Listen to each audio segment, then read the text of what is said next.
Hello, in this video, we will revise the lottery program from the preceding chapter.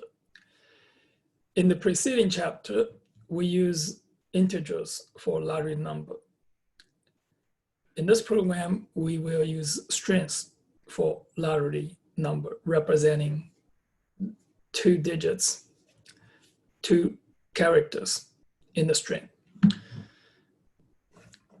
So it's the same task, but we're going to using string to implement it. And so what we do here is we generate the random single digit, convert it into string, and plus another random integer from 0 to 9, convert it into string, combine these two strings together. That is the lottery. Now for the input, we're going to ask the user to enter a guess, and that is 2 digits. And this is going to be stored as a string in guess.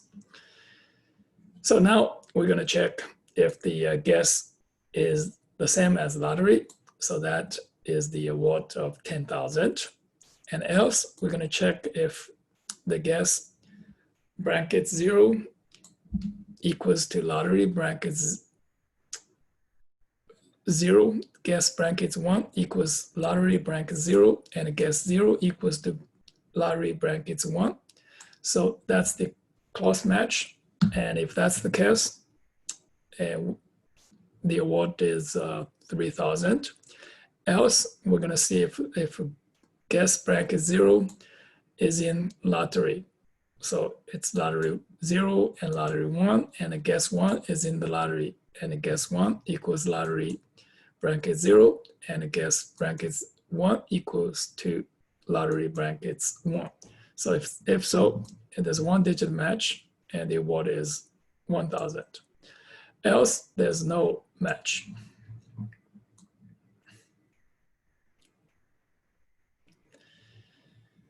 So the two programs in this video and the one in chapter 3, they're doing the same thing, except now we use different way to implement it. So let's look at the live example now. So we get the lottery, get the guess. Now we're going to first check if guess is equal to lottery. So if so, exact match. Now the second thing we need to now to check is do they do a close match? So it's guess brackets 0 equal to lottery brackets 1, and guess brackets 1 equal to lottery brackets 0.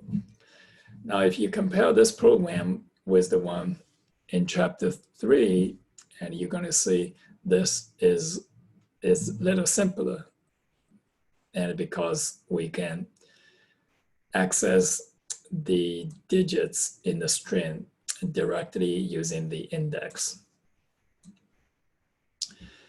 That is all for this case study. See you on the next video.